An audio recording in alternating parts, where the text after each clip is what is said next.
Viska til frelsis, 11. kafli, æðsta markmið lífsins. Sálin er ljósögn sem fæðist og kemur úr Guðs orkunni. Sálin er meðvitund og þú ert sálin. Guðs orkan er sannleikur alls sem er, kærleikur alls sem er og eining alls sem er. Sálin fer af stað og byrjar að líkamnast hér á jörðinni til að þroska sig og til að læra og upplifa. Sálin lifir nokkur hundru lífum hér á jörðinni áður en hún loks tengist uppruna sínum og sameinast Guðs orkunni aftur. Öll sú reynsla og hver upplifun og hvert augnablik í för hennar nýtist heildinni. Hvert augnablik í lífi þínu og reynsla eru reynsla og upplifun heildarinnar. Í raun eru það sameiginlegt öllum manneskjum að þær eru að leita uppruna síns. Það leita að kærleikanum og hamingjunni. Það er þeirra upplag og innsti kjarni. Jarðnesku lífi fylgir þjáning og er á stundum andstæða Guðsorkunar þar sem blekking, ótti og sundrung eru ráðandi. Það er markmið jarðnesks lífs að sálin upplifi þessar andstæður með ólíkum hætti. Því meiri ótta sem þú upplifir, þeim mun meiri kærleika muntu uppskera í lokin. Leiðin til að finna heimkynni sín er að finna og tengja sálinni í hjarta sínu. Hlutverk egósins er að hjálpa okkur að upplifa okkur sem afmarkað einstaklinga, aftengda Guðsorkunni og okkur sanna sjálfi.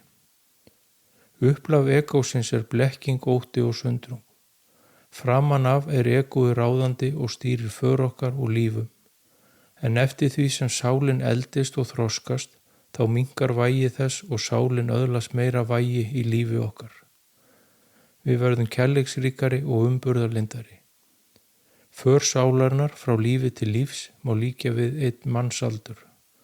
Við fæðumst og erum ósjálfbjarga og erum háð aðstoð annarra. Síðan verðum við börn og þurfum aga og reglur. Síðan unglingur og verðum sjálfstæðri og að ungum manneskjum með mikinn drifkraft og tími okkar fyrir að byggja okkur upp heimili og umgjörð fyrir lífið. Á miðjum aldri notum við meiri tíma í að rækta fjölskyldu okkar og vini.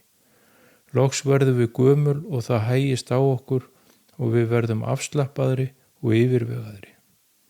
Loks yfirgefur sálin líkamann og lífinu líkur. För sálarinnar frá lífi til lífs er alveg sambærilegt þessari lýsingu á mannsævinni. Þegar sálin hefur upplifað og lært það sem jarðneskt líf hefur upp á að bjóða, þá er tímabært að hefja leitina að heimkynnunum. Þessi leit tekur mislangan tíma fyrir sálinnar, allt frá nokkrum árum til nokkura lífa. Það er sálin sem ræður för og sínum hraða. Þegar sálin fær köllun þá hefst leitin að Guðsríkinu, en þetta má kalla andlega vakningu og opnun. Þá hefst hinn andlega opnun þar sem egóinu er ýtt til hliðar og það er sálin sem tekur yfir stjórnina á lífinu. Augun opnast fyrir sannleikanum og hjartað opnast fyrir kærleikanum. Þessi opnun er erfið og krefjandi og margir fresta henni til seinni tíma. Sá sem hefur styrk og hugrekki mun uppskera milljónfalt að lokum. Sá sem finnur Guðsríkið lifir í jafnvægi við Guðsorkuna sem er átakalítið líf í kærleika, gleði og hamingju. Þetta er ákveðið meðvitundarstig. Þroskaferill sálarinnar er hækkandi meðvitundarstig frá lífi til lífs. Þar til hæsta meðvitundastiginu er náð sem er meðvitund Guðsorkunar. Sá sem nær þessu öðlast eilíft líf og hringrás fæðingar lífs og dauða endar.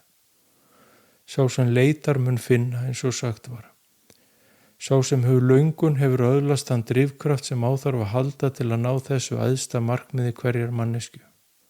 Þannig tengist þú Guði millilega laust, þú munt upplifa mikinn kærleika í brjósti þínu sem er án skilyrða. Kærleika sem hefur ávallt verið til staðar fyrir þig þegar þú óskar.